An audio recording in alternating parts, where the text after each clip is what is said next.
Padre Pio de Pietrelcina, l'un des grands saints et les plus remarquables de l'histoire récente de l'Église, avait un lien intime avec le monde angélique. Toute sa vie a été marquée par l'assistance des saints anges gardiens qui l'ont aidé à remplir sa mission. Dans le monde angélique, Saint Michel a évidemment une place à part. Il a été le premier à se lever contre le cri de révolte de Lucifer et en a toute la gloire. C'est l'ange du combat par excellence et c'est pourquoi l'Église le prie constamment. Il correspond à l'épilogue de l'épître de Saint Paul aux Éphésiens que je vais vous lire.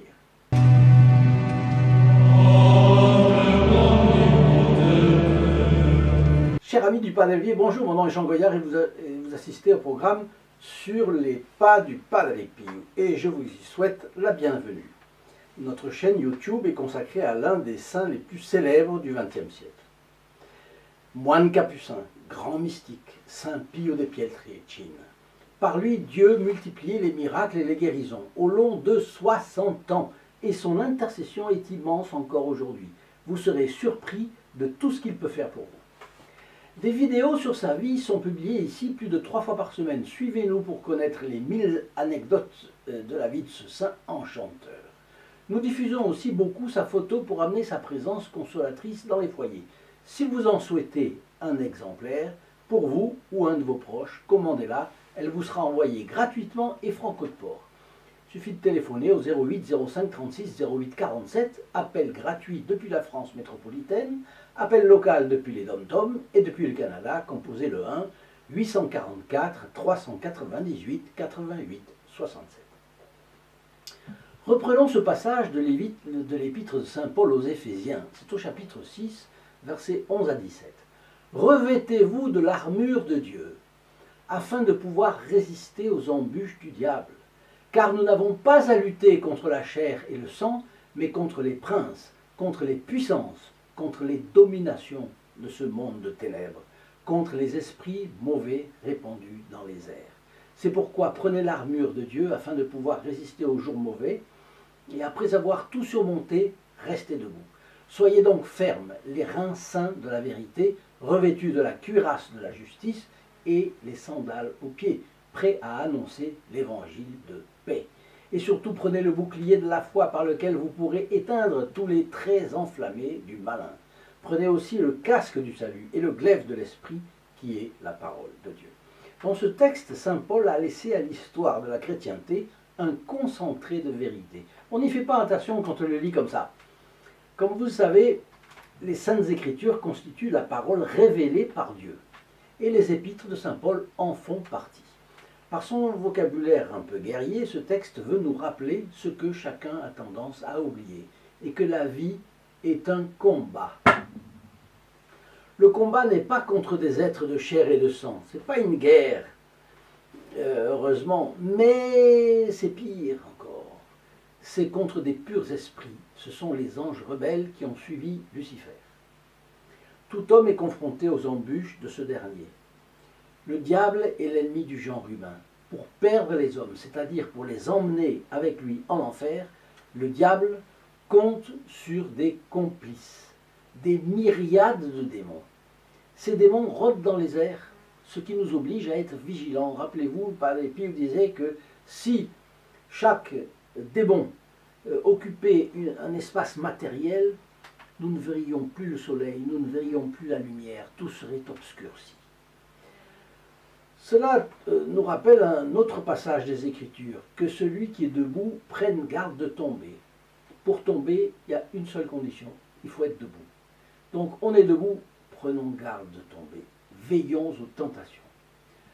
Par son vocabulaire, saint Paul montre aussi la dangerosité de ces anges mauvais. Ce sont les princes, les puissances, les dominations de ce monde de ténèbres. Donc il dit, ce monde est un monde de ténèbres. Pourquoi? Notre Seigneur dans l'Évangile dit ça. Il nous faut lutter contre la concupiscence des yeux, de la chair et du monde, et l'orgueil de la vie.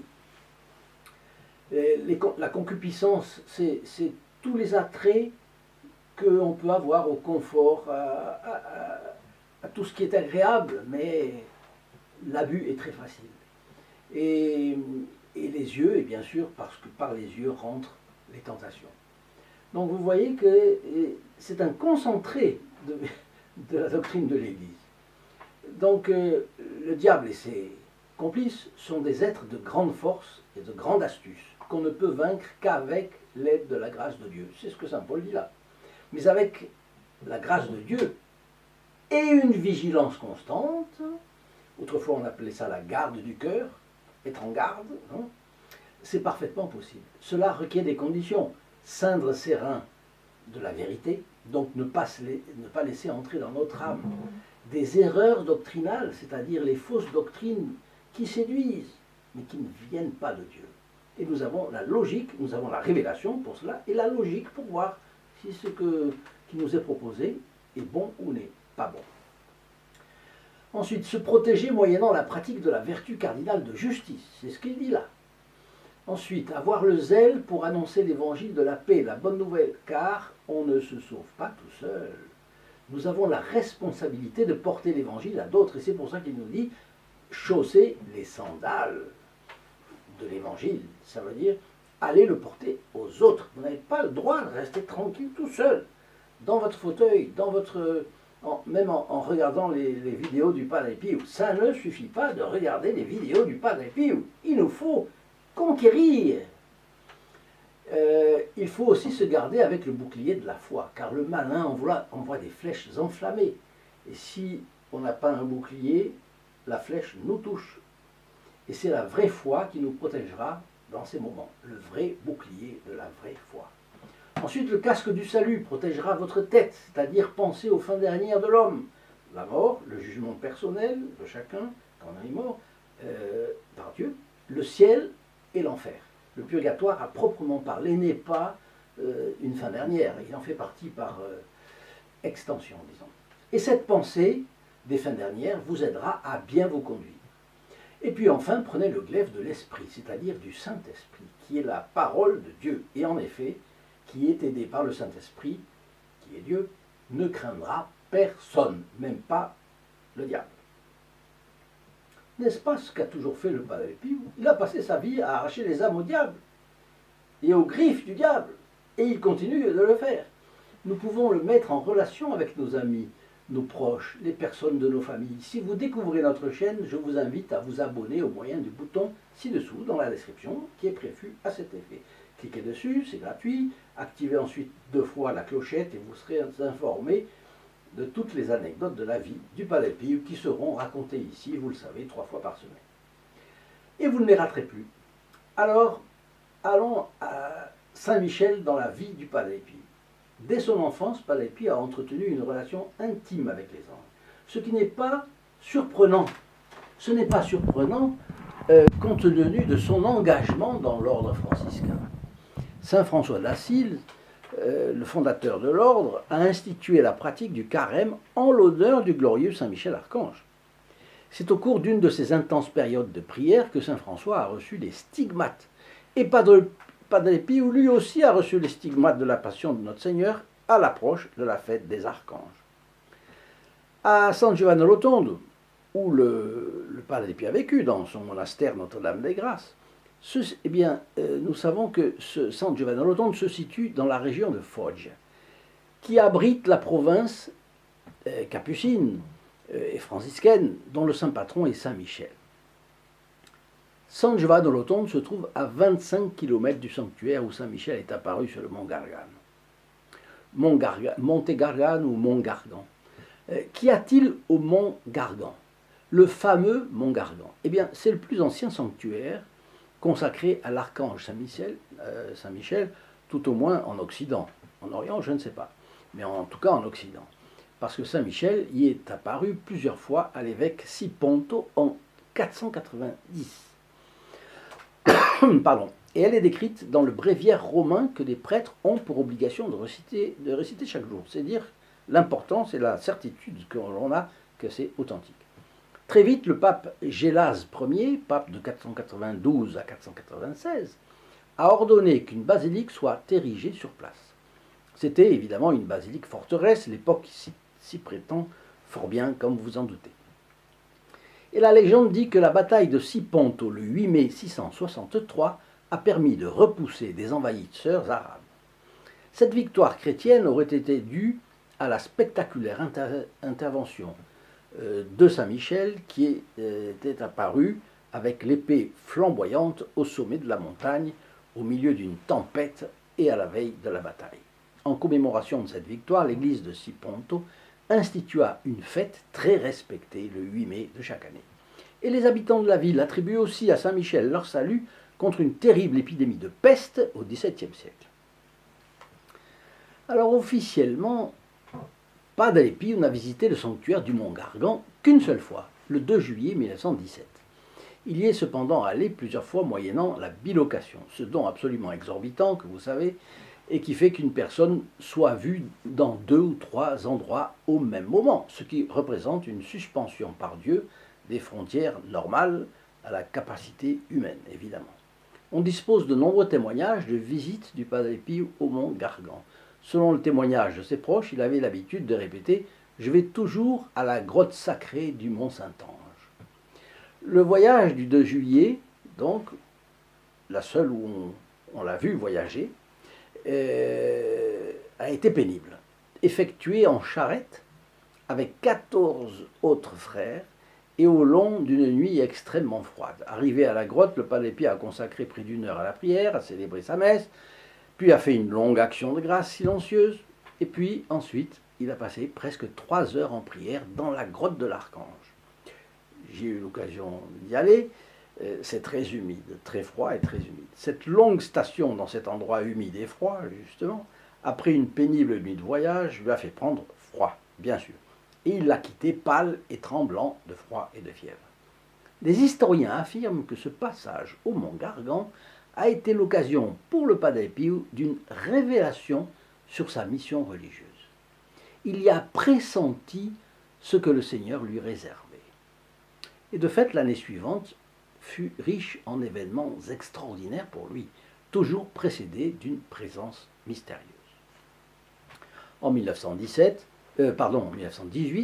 le Padre Pio reçoit 2 dons extraordinaires, eux aussi merveilleux, mais douloureux, et qui montrent une immense prédilection de Dieu pour lui. Ce sont les phénomènes mystiques de la transverbération, c'est-à-dire un dard qui a percé son cœur, d'un trait, d'amour extraordinaire, où il souffrait et en même temps était heureux de souffrir pour Dieu.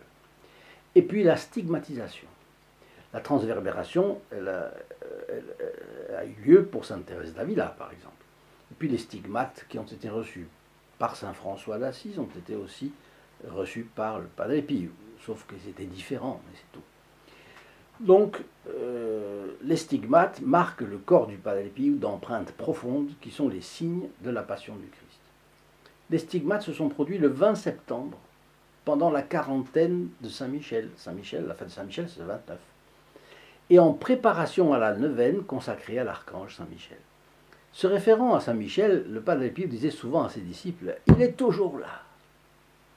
Au confessionnal, il donnait des pénitences qui incluaient la dévotion envers l'archange.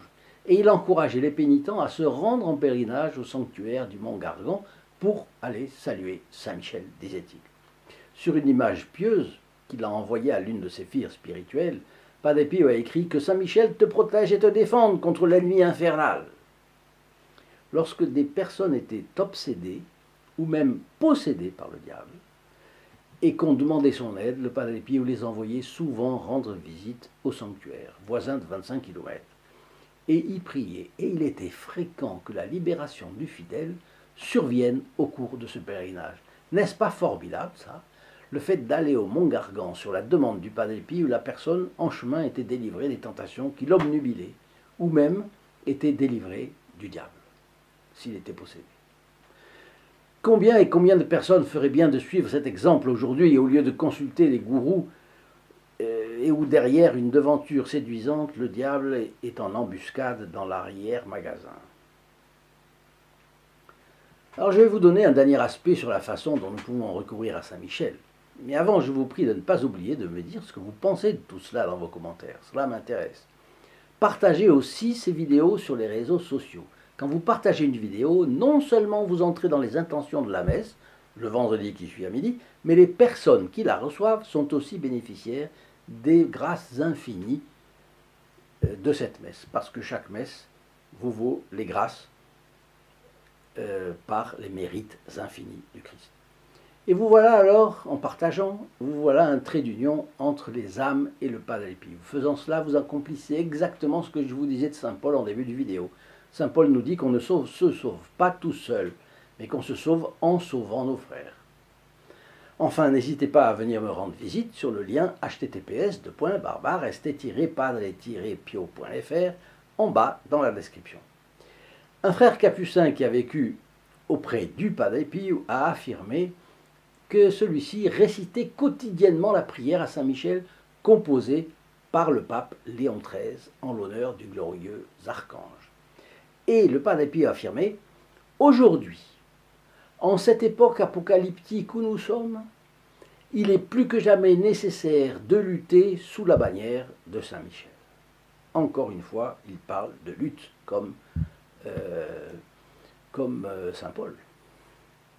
Alors voilà cette prière que vous connaissez, mais enfin, ça vaut vraiment la peine de la réécouter. Saint Michel Archange, défendez-nous dans le combat. Soyez notre secours contre la malice et les embûches du démon. Que Dieu lui fasse sentir son empire, nous vous en supplions. Et vous, prince de la milice céleste, par le pouvoir divin, précipitez en enfer Satan et les autres esprits malins qui rôdent dans le monde, en vue de perdre les âmes. Ainsi soit-il. Eh bien, chers amis fidèles du Padre Pio, je vous souhaite une très bonne journée et je vous dis à notre prochaine vidéo. Au revoir. In nome del Padre, del Figliolo e dello Spirito Santo e così sia. Sia lodato Gesù e Maria. E